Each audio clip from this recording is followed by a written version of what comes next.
আজ এই ভিডিওতে সালাম দেব না, কারণ এই ভিডিওটি রেকর্ড করতেছি যাদের উদ্দেশ্যে, তাদের প্রতি দিন দিন আমার ক্ষোভ এবং ঘৃণা বাড়তেছে। কারা তারা? তারা হলো জামাত শিবির। এদের স্পর্ধা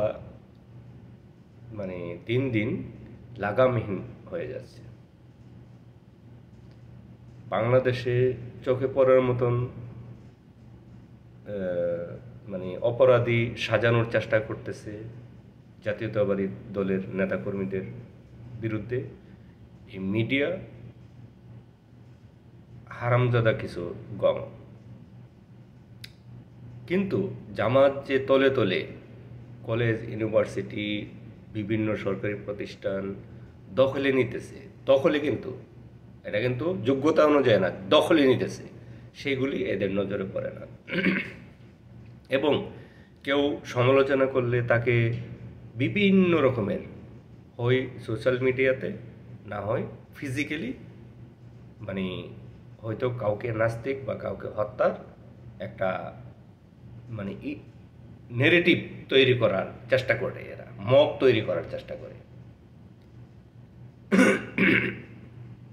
তো আমি বাংলাদেশের জনগণের প্রতি একটা অনুরোধ করব, ঢাকা বিশ্ববিদ্যালয়ের শিবিরদের বিজয় দেখে আপনারা হতাশ অথবা যারা আনন্দিত হচ্ছেন, এখানে আনন্দিত হওয়ার কিছুই নেই। কারণ যারা বিজয় হয়েছে তারা ছাত্র শিবির নাকি ছাত্রলীগ, এ নিয়ে সন্দেহ আছে। এবং যারা মেকানিজম করছে ইলেকশনের, দায়িত্ব যারা ছিল, তারা আগের সেট আপ, ওরা কখনই নিরপেক্ষ কোনো কিছু করছে সেটা মোটেও আমার বিশ্বাস হয় না। আমার মতন এরকম হাজারো লক্ষ পাবলিক আছে যারা বিশ্বাস করে না। তো যে জাতীয় ইলেকশনও যে এরকম মেকানিজম হবে না, সেটা গ্যারান্টি কিসের?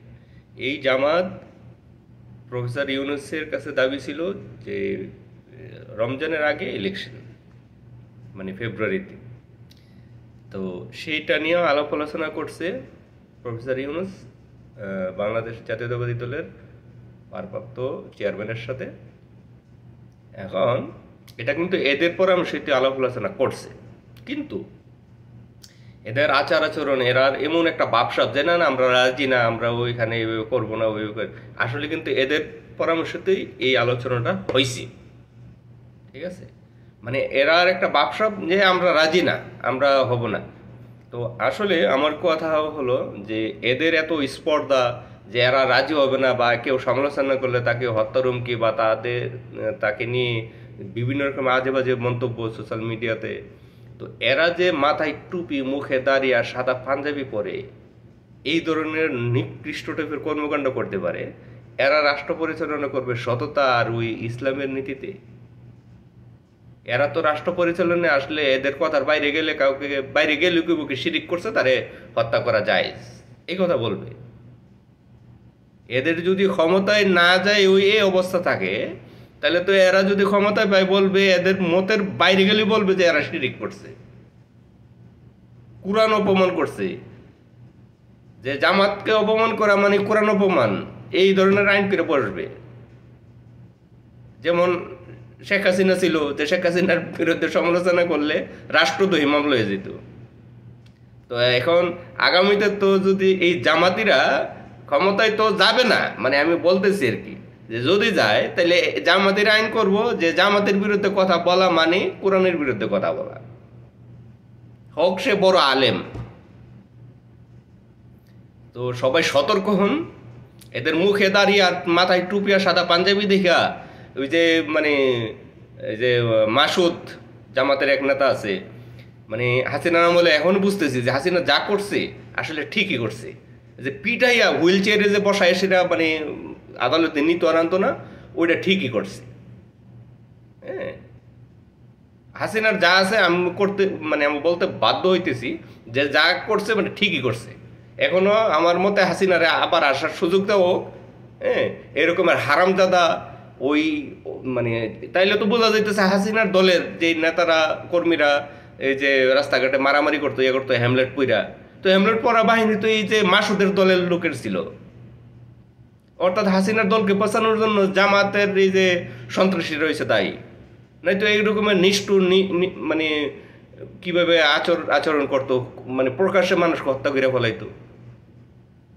তাইলে তো এখন বোঝা যাচ্ছে জামাতিরা এইরকম হত্যাকাণ্ড চালাইতো, মানুষের উপর অত্যাচার চালাইতো। তো এরকম নিষ্ঠুর টাইপের মানুষকে কি ক্ষমতায় দেওয়া যায়? ভোটের মাধ্যমে কি জনগণ সেটা দিবে?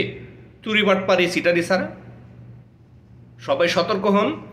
এই মানে প্রয়োজনে স্বৈরাচারের সাথে সম্পর্ক করেন, সম্পর্ক গড়ে তুলেন, কিন্তু রাজাকারের সাথে না। যে কোনো মূল্যে এই বাংলাদেশ থেকে বাংলাদেশ স্বাধীনতা বিরোধীদেরকে যে কোনো মূল্যে প্রতিহত করা হবে। যে কোনো মূল্যে প্রতিহত করা প্রত্যেকটা নাগরিকের জন্য ফরজ। ওই পিনাকি মাদারচোদ, ইলিয়াস মাদারচোদের জন্য এই বাংলাদেশ রাজাকারের অধীনে যাইতে পারে না। যে কোনো মূল্যে আইন শৃঙ্খলা বাহিনীর প্রতি অনুরোধ থাকবে, যে কোনো মূল্যে স্বৈরাচারকে স্পেস দেওয়া হোক, কিন্তু রাজাকার কেনা। আল্লাহ হাফেজ।